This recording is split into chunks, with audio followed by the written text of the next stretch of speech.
Hello everyone, I hope you are doing well. Today we are going to learn about simple present tense. سلام ببزلكم يا حوات. لو ما عندي بزعبها simple present tense هنا مهار مالتي. Simple present tense قبل كلنا انتايو حادث كم لندي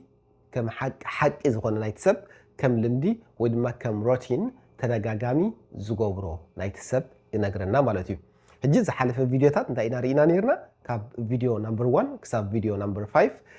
part of speech ወይ ድማ ክፋላት ናይ ምዝራፍ ኩሉ ክንጽሕፍን ክንዛረብን ከለና ዘሎ ቃላት ኣብኡ እንታይ ዓይነት ቃል እዩ ወይ ድማ ስሙ እንታይ ይበሃል ኣብ ከመይ ከኣትለዎ ኣብ ከመይ ከኣትየብሉን ዛ ዓይነቱ ሓፈሻዊ ኢና ርኢና ነርና ማለት እዩ ንሱ ተጠቂምና ሕጂ ግን ሓደ ሙሉእ ሓሳብ ወይ ድማ sentences ከመይ ጌርካ ክትጽሕፍ ወይ ድማ ክትሃንጽ ከም ትኽእል ነቲ ዝሓለፈ ናውሌጅ ናይ ዝሓለፈ ተጠቂምና ንሱ ከመይ ጌርካ ክትጽሕፍን ክትሰርሕን ከም ትኽእል ኢና ክንጥቀመሉ ማለት እዩ ቅድሚ ናብቲ simple present tense ምእታወይ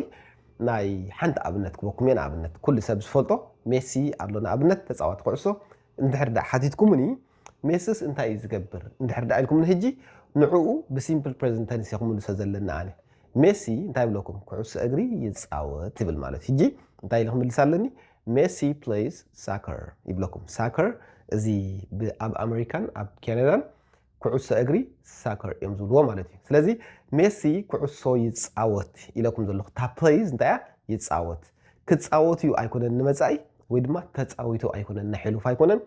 ኩሉ ሻዕ ወይ ድማ ከም ልምዲ ተደጋጋሚ ኣብ ዴይሊ ህይወቱ ድዩ ወይ ድማ ብሓፈሻ ኣብቲ ህይወቱ ዝደጋግሞ ዝገብሮ ይነግረና ማለት እዩ ሕጂ ንዘን ሲምፕል ዝኾነ ሰንተንስ ወይ ድማ ሙሉእ ሓሳባት ገይረ ክገልፀን ፈቲነ ኣለኹ ንሰንካ ኣብዚ ሳብጀክት ኣለና verb ኣለና ኣብ ሳልሳይ ኦብጀክት ኣለና እዚ pronoun ጥራይ እዩ ተጠቂመ ዘለኹ ሎም ማዓንቲ ናይ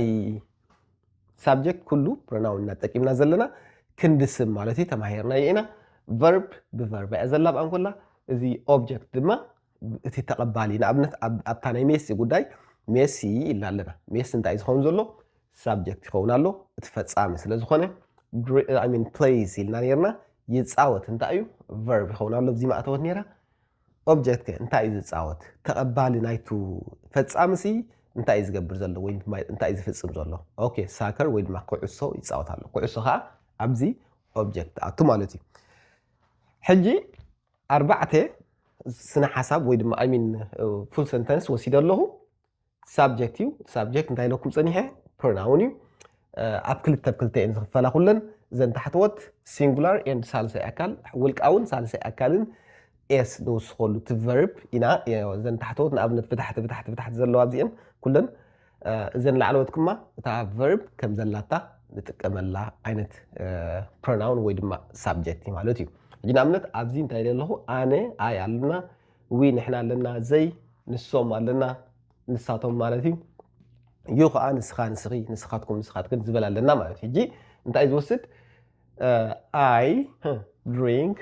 ኮፊ ኢለ ኣለኹ ኣነ ቡን ሰቲ ይሰቲ ኣይኮነን ኣይሚን ሰቲ ኣይኮነን ወይ ድማ ክሰትየ ኣይኮነን እንታይ እዩ ይሰቲ በቃ ኣነ ሕጂ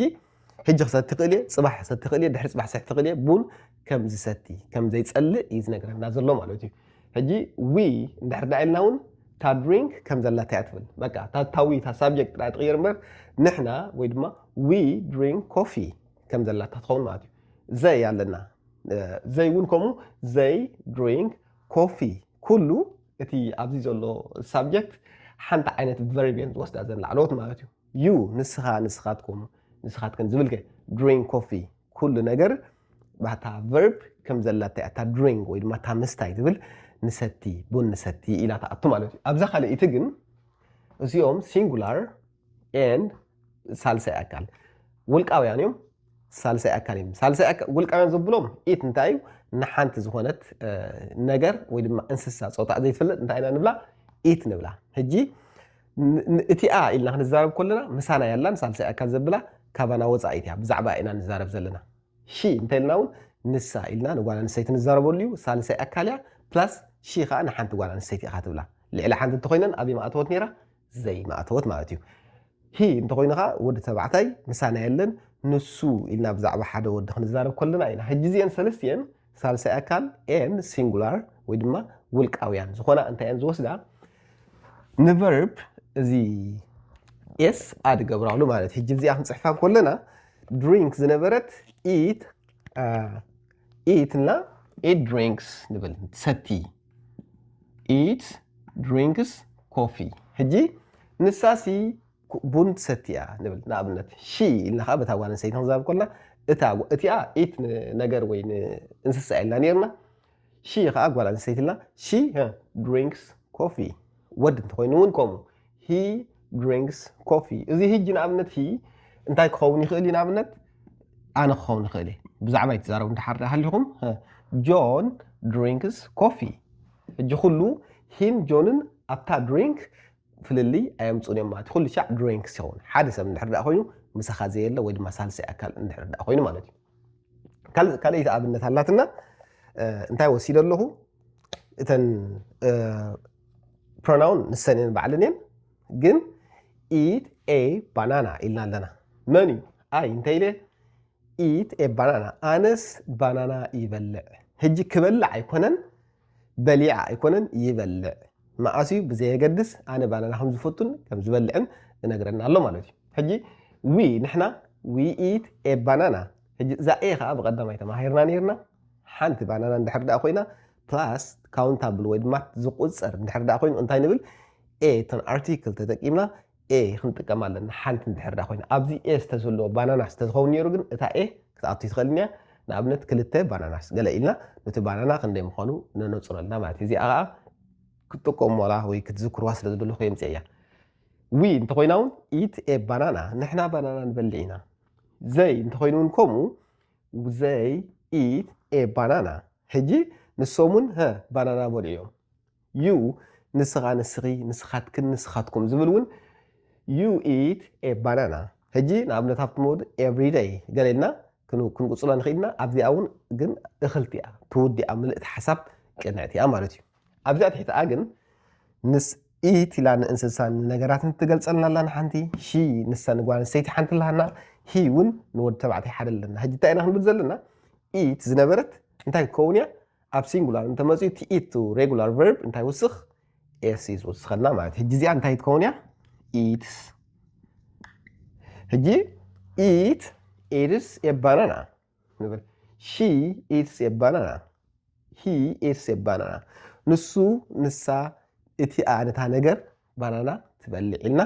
ንዓፅዋ ኣለና ማለት እዩ ኩሉ ሻዕ ናይ ዝፈትዎ ዝገብርዎ እምበር ናይ ዝሓለፈን ናይ ዝመፅእ ኣይኮነን ካይትርስዕዋ እዚኣ ንሱ ክንበፅሖ ኢና ብዙሓት ስለ ዝኾኑ ተንሳት ማለት እዩ ሳልሳይ እንታይ ኣለና ኣነ ንሕና ንሳቶም ንስኻ ንስኺ ዝብል ኣለና ስታዲ ከዓ ኣለና ስታዲ ከዓ ንፅናዕ እንግሊሽ ኣለና ማለት እዩ ሕጂ ኣይ ስታዲ እንግሊሽ ኣነ እንግሊሽ ከም ዘፅንዕ እነግረና ኣሎ ማለት እዩ ዊ ንሕና ዊ ስታዲ እንግሊሽ ስቲል ዘ ሴም ቲንግ ዘይ ንሳቶም ስታዲ እንግሊሽ ኣብዚ ዩ ንስኻ ንስኺ ንስኻትኩም ንስኻትክን ስታዲ እንግሊሽ እዚ ከዓ ከም ነፅንዕ ኩሉ ሻዕ እብለና ማለት እዩ ሕጂ ካልኣይቲ እዚኣ እንታይ ምኾነት ነራ ለርን እውን ክትኣትዋ ትኽእል እያ ማለት እዩ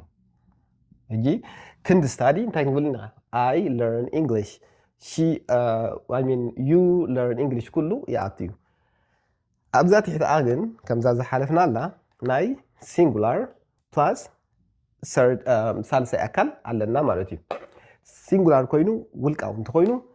ሳልሳይ ኣካል እንድሕር ዳኣ እንተኮይኑ እንታይ ነርና እታ ስታዲ ዝነበረት እንታይ ትከውን እያ ስታዲስ ክትከውን እያ ሕጂ እዚኣ ኤስ ጥራይ ዘይኮነት ትእቱ ስታዲስ ከመይ ንፅሕፎ ኤስቲዩ ዲ ዋይ ዝነበረት ገዲፍና ኣይ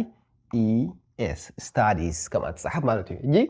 ኢት ስታዲስ እንግሊሽ ኢት ዝበሃል እንግሊሽ ዘፅንዕ የለን ግን ተተፅንዕ ነራ እውን ከምኡ ምኾነ ማለት እዩ ሺ ንሳ ስታዲስ እንግሊሽ ተፅኒዓ ሂ ንሱ ስታዲስ እንግሊሽ IES ወሲኹ ስታዲስ ድመፅ ማለት እዩ ኩሉ ሻዕ እንግሊሽ ከም ዘፅንዕ ወይ ድማ ለርን እንተኮይና ለርንስ ንበልና ነርና ከም ትምሃር ኩሉ ሻዕ ትገብሮ ንሳ ወይ ድማ ኣብቲ መዓልታዊ ሂወታ ይኹን ፀኒሓ ትኹን ከም ትገብሮቶን መፅኣ ትገብሮ ዘይኮነስ ኩሉ ሻዕ ትገብሮ ከም ተሓቂ ናታ ኩንነት ዝነግረና ማለት እዩ ራብዒት ሰንተንስ እንታይ ወሲድና ኣለና ኣብዚ ኣይ ዊ ዘይ ዩ ንሶም ቶም ንጥቀመሎም ዝውዓልና ፕሌይ soccer ወሲድና ኣለና ሕጂ I play soccer ኣነ ኩዕሶ እግሪ ይፃወት እየ soccer ኩልሽኩም ዝወርኩም ኣብ ካናዳ soccer ኢና ንብሎ ኣብ US እውን ከምኡ ኣብ ካልእ ቦታ ግን ፉትቦል እዩ ዝበሃል ስለዚ I play soccer we እንተርዳእ ኮይኑ እውን ንሕና play soccer ኩሉ ሻዕ ሓደ ዓይነት ኣገልግሎት እዩ ዘለዎ they play soccer you play soccer ኩዕሶ ንፃወት ኢና ክንፃወት ኣይኮነን ተፃዊትና ኣይኮነን ንፃወት ኢና እዩ ዝምልሰልና ዘሎ ኣብዚ ካልኣይ ግን ሳልሳይ ኣካል ኣለና third party and singular ኣለና ውልቃዊ ማለት እዩ ሕጂ ኢት እንታይ ኢልና ንኣብነት ኩዕሶ ንኣብነት እዚኦም ኣኽላባት ፅቡቅ እዮም ናይ ዝዓዲ ኩዕሶ ዝፃወቱ እንታይ ንብል ኣብዚ plays ኢት plays soccer ንሳ እታ ነገር ኣብነት ከልቢ ንበላ ኩዕሶ ትፃወት ሺ ጓል ኣንስተይቲ ኮይና እውን plays soccer he ወዲ ተባዕታይ እውን plays soccer ሕጂ እዚኦም ኣጠቃቅማ ናይ simple ዝኾነ present tense simple present tense ኢና ርኢና ሕፅር ኣቢልና ማለት እዩ ኩሉ ሻዕ ክንፅሕፍን ክንዛረብን ከለና ብዛዕባ ናይቲ ሰብ ዝገብሮ እምበር ዝገበሮ ንመፃእ ዝገብሮ ዘይኮነ ወይ ድማ ናይ ዝሓለፈ ዝገበሮ ዘይኮነ ወይ ሕጂ ዝገብሮ ዘለውን ኣይኮነን ግን ንሱስ ባቂ ከም ናቱ ሪያሊቲ ዝነብሮ እዩ ማለት እዩ ንኣብነት ከምታ ዝበልናዮ ሜሲ ፕላይ ሳከር ሜሲ ኩዕሶ ይፃወት ንብል ወይ ድማ ኣነ እንግሊዝ ተፅንዕቲ ኮይነ I learn English በቃ ኣነሲ ይምሃር እንግሊዝ ወላ ሓደ ተማሂሩ ክምሃሩ ይምሃር ኣለ ገለ ገለ ይኮነን ከምኡ ዝብል እዩ simple present ዝነግረና thank you for watching my videos next video ሕፅር ኣቢለ ከምዚኣ ዝመሰለት ታ next tennis ክመፃኩም እየ ክሳብ ሽዑ ብሰላም ይፅናሓና I hope you are learning something from my video thank you very much